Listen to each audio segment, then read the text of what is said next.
Coucou, eh ben dis donc, qu'est-ce qui se passe dans ta vie sentimentale là? Je tiens à préciser que ce tirage ne va pas concerner tout le monde, hein, donc faut vraiment adapter les messages en fonction de soi. Et puis si ça parle pas, bah c'est pas grave, hein. Donc là, il y a deux hommes, donc ça peut être tout simplement deux personnes, deux hommes, deux femmes, tu adaptes. Mais là, il y a deux hommes, deux personnes en tout cas, peut-être qui sont autour de toi. Tu hésites, tu as peut-être deux crushs ou tu es peut-être en couple mais tu as un crush, enfin bref, tu adaptes. En tout cas là, tu es dans l'entre-deux. Sentimentalement parlant, tu es dans l'entre-deux. Tu te retrouves dans une impasse. Je dirais ça comme ça. Pourquoi? Parce que d'un côté, excuse-moi, tu as une personne qui aime plaire, qui est très centrée sur le plaisir charnel, tu vois. Et d'un autre côté, tu as une personne qui est très fleur bleue, qui est un peu vieux jeu, mais dans le bon sens, bien sûr. Et du coup, en fait, il y a des traits de personnalité de cette personne qui te plaisent, mais en même temps, chez cette personne aussi, tu vois. Et du coup, tu sais pas trop où te diriger, quelle personne choisir, finalement. Eh bien, si je peux te donner mon avis personnel, une personne qui aime plaire, qui pense qu'au plaisir charnel, qui est trop centrée, tu vois, sur le corps et tout ce qui va avec, le truc c'est que... Alors, j'en fais pas non plus une généralité, je précise, mais en général, ça ne fonctionne pas. Tandis qu'avec une personne un peu fleur bleue, vieux jeu, dans le bon sens, etc., qui aime faire les choses dans les règles, tu vois, bah là, ça peut marcher en fait. Parce que la personne voudra prendre son temps, voudra faire les choses correctement et ne pas juste en fait se contenter d'une relation où c'est juste pour du charnel, tu vois. Donc là, il y a deux poids, deux mesures. D'un côté, tu as une personne qui veut pas spécialement s'engager, qui veut juste les bons moments passés au lit, hein, disons les choses clairement. Et d'un autre côté, tu as une personne qui a peut-être un peu peur de l'engagement, mais qui aime voilà, prendre son temps, qui veut construire les choses étape par étape, qui ne veut pas se précipiter, qui veut te séduire et qui veut te prouver son amour, tandis que cette personne qui veut plaire, etc., elle ne te prouve pas son amour. Tu vois, ça serait plus des paroles plutôt que des actes, tu vois. Donc là, tu as le choix. Soit tu te fies à la personne qui te fait des promesses et puis pour l'instant en fait tu n'en vois pas les actes, ou soit tu as le choix avec une personne qui a certes peur de s'engager, qui a beaucoup de blessures, qui a des peurs diverses et variées, mais qui fera les choses quand même correctement, même si ça peut être lent. Voilà. Donc bien évidemment, je le répète, ça va pas concerner tout le monde, mais là, t'es dans l'entre-deux. Ouais. Je pense que t'es perdu, tu ne sais pas où te diriger, mais je pense que tu sais tout de même ce que tu veux vivre dans une relation amoureuse, ce que tu veux et ce que tu ne veux pas. Voilà. Je pense que tu ne veux pas avoir de relation uniquement basée sur le charnel, tu vois, sur du vent, tout ça. Je pense que tu veux quelque chose de concret, tu vois. Voilà. Alors... Ou alors, tu es avec quelqu'un, mais tu as des peurs qui reviennent par rapport à d'anciennes relations où c'était pas sérieux, c'était que pour du charnel, tout ça, tu vois. Tu adaptes.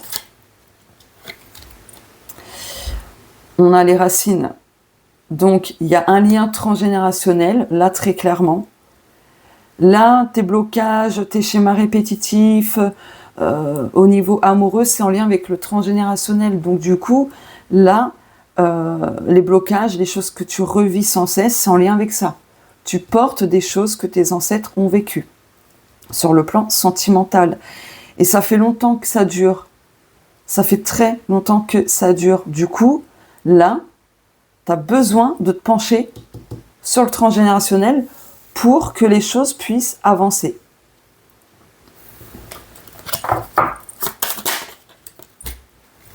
Et ouais, tu vois, voilà, c'est confirmé.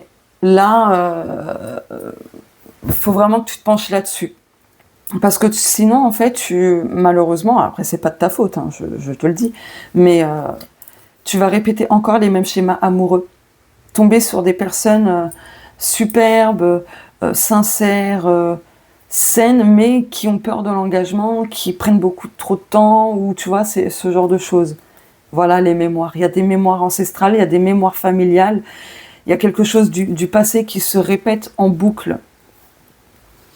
Tu sais quoi, je vais la prendre. Allez, je continue. Donc là, l'entre-deux, c'est quoi? C'est justement, si toi, tu as fait un travail sur toi-même, sur tes propres blessures, tes propres mémoires de l'âme, etc., tu ne t'es pas penché sur le transgénérationnel. Si tu as déjà fait des choses auparavant sur le transgénérationnel, eh bien, peut-être que tu as besoin de recommencer. Parce qu'il y a des choses qui ont pu échapper, ça peut arriver, hein, voilà. Hein. Mais sans lien avec ça.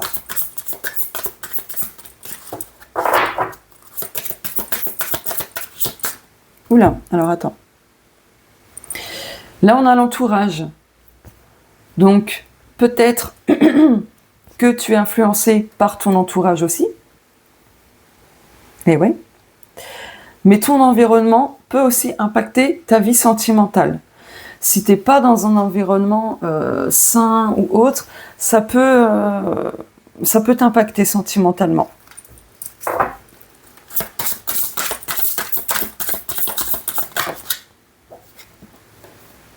L'ajustement, bah oui, tu vois, là, ta vie amoureuse demande à faire des ajustements, de trouver les pièces manquantes de ce puzzle. Alors attends, parce que du coup, tu vois pas. Hop. Voilà. Et du coup, en fait, tant que tu ne trouveras pas les pièces manquantes, ça se répétera encore et encore. Et tu auras du mal à quitter cet entre-deux. Parce que là, tu es dans une impasse, tu es dans une sorte de sas, tu es bloqué. Comment t'expliquer? Alors là, j'ai une image comme on voit. Tu es bloqué dans une sorte d'impasse de sas, ok, pour, hop, pouvoir avancer. Ok, c'est pas très clair, désolé. En fait, c'est nécessaire, cette impasse-là est nécessaire justement parce que tu as beaucoup à apprendre. Ok, d'accord. Tu as beaucoup à apprendre et tant que les ajustements ne seront pas faits, malheureusement, ça continuera de se répéter.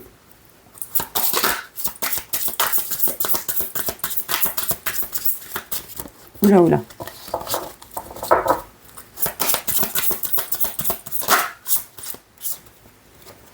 Et ouais, le carré, la confrontation, confrontation. Ouais, là, tu es confronté à des choses que tu ne voulais peut-être pas travailler, pas voir, entendre, etc. Malheureusement, tu ne vas plus y échapper pour longtemps. Ce que tu refusais de conscientiser, de voir, d'accepter ou autre, là, le truc, c'est que tu ne pourras plus faire marche arrière et la vie va imposer à ce qu'il y ait justement des changements, des ajustements. Par curiosité, il y a quoi? Le perfectionnisme et l'excitation. Oui, en fait, peut-être que tu cherches trop le perfectionnisme au sein de ta vie sentimentale, mais une relation de couple, ce n'est jamais parfait. La perfection n'existe pas. J'ai vu 10-10. C'est peut-être aussi... En fait, là, ce qui me vient, c'est qu'il y a peut-être quelque chose qui va se passer, ça va être la goutte d'eau qui fait déborder le vase. Par conséquent, avec le feu d'artifice, dans mon jeu, le Normand que j'ai créé, c'est le déclic, la prise de conscience, tu vois, la victoire aussi.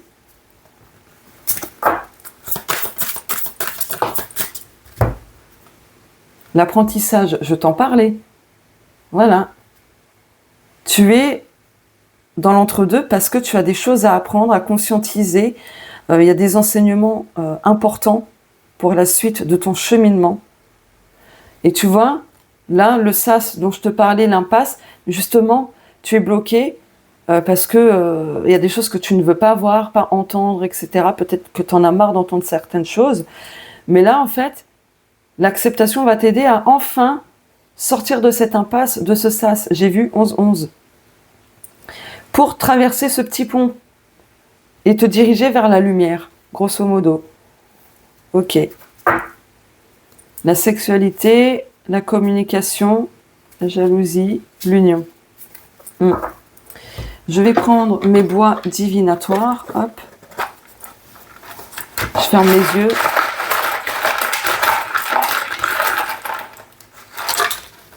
Oula, beaucoup de choses là.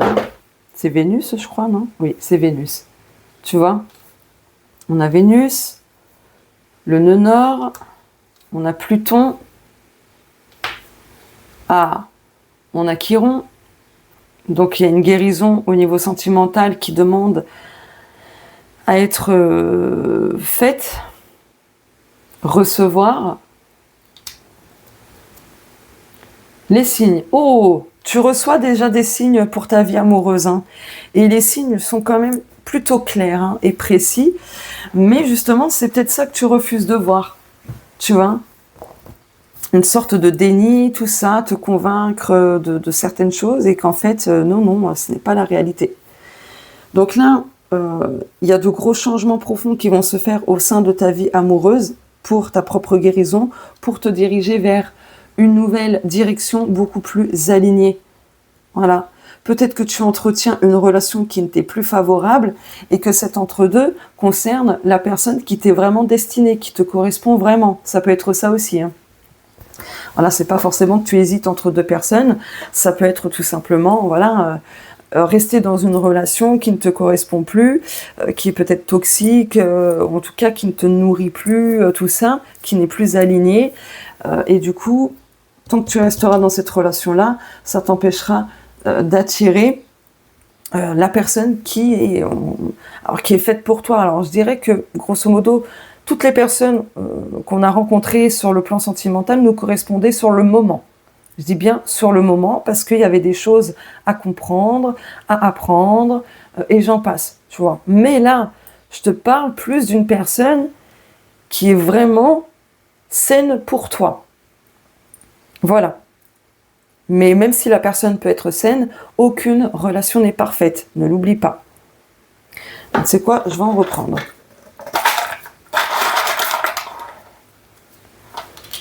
Tiens, ego avec la rétrogradation. Oui, tu vois, c'est ton ego, en fait, qui te maintient dans le connu, dans le familier, donc dans des relations familières, et qui te fait reculer au lieu d'avancer, tu vois, qui te maintient dans cette impasse.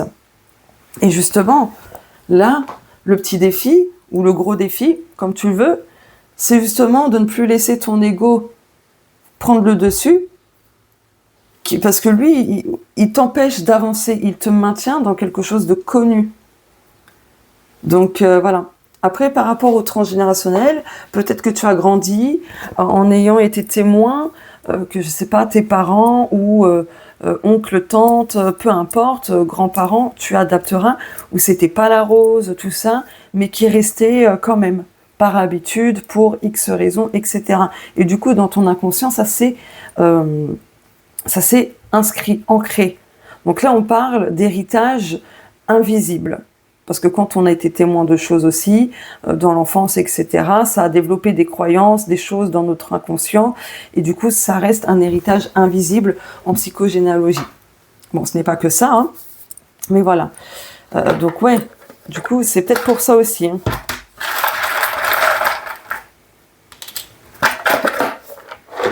Mercure, oui, il y a besoin de communiquer, ouais, oups, anxiété.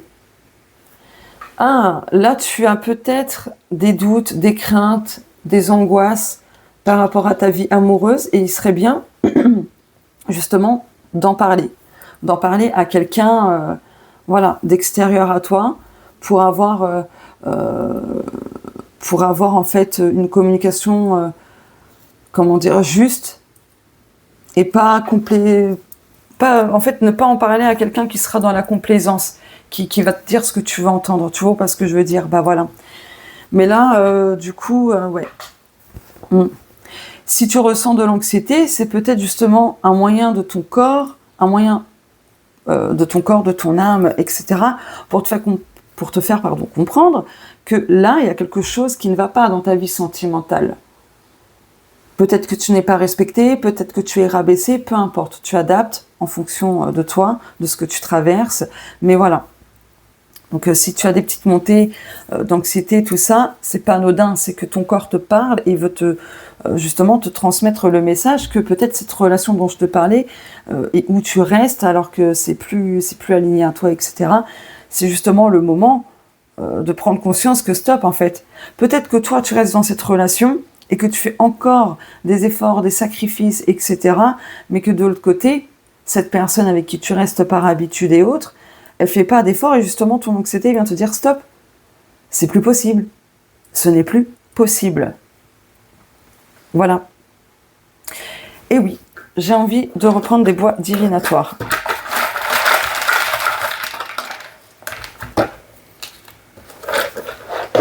C'est le Sagittaire, ça, non? Ah non, c'est Jupiter. Bon, c'est en lien avec le Sagittaire, parce que le Sagittaire, sa planète maîtresse, c'est Jupiter. Donc, tu vois, là, ta vie amoureuse peut évoluer favorablement. Mais Jupiter, c'est aussi les excès. Donc, peut-être que tu en fais trop dans tes relations, que tu te donnes trop. Feu orange, tu vois, tu as des petits... des red flags orange. Ouais, lettres. Tu reçois déjà des messages. Hein. Donc là, le feu, il est orange. C'est pas tout à fait de gros red flags, mais tu as quand même des avertissements pour te ralentir, te stopper, tu vois, et prendre conscience de. Donc là, tu es dans l'entre-deux parce que, là, il y a quelque chose qui ne va plus dans ta vie sentimentale. Et si tu es célibataire, c'est pareil. Ça peut être des peurs, des croyances, des choses que tu répètes, tu vois. Voilà. Allez, une dernière carte pour clôturer le tirage. On a le cœur, l'amour. Et ouais. Tu es guidé, l'univers va te guider de toute façon vers ce qu'il faut pour guérir ton cœur, tes blessures affectives, etc. On retrouve l'apprentissage. Le jardin, c'est l'extérieur, tout ça. Ouais, tu as besoin de te faire aider, guider, accompagner. Oui, pour analyser ce qui ne va pas, pour puiser au fond de toi et trouver justement ce qui fait que, voilà, on retrouve l'arbre. Parce que là, c'est le transgénérationnel surtout qui sabote ta vie amoureuse. Voilà, le tirage est terminé. N'hésite pas à me dire si ça te parle ou non, à liker, commenter, partager et à t'abonner. Voilà, si ce n'est pas fait, tu es la bienvenue. Ouais, c'est pas toujours simple, hein, mais ce n'est pas impossible. Voilà, je te fais de gros bisous. Prends soin de toi, écoute tes intuitions et surtout crois en ta bonne étoile. On se dit à plus tard.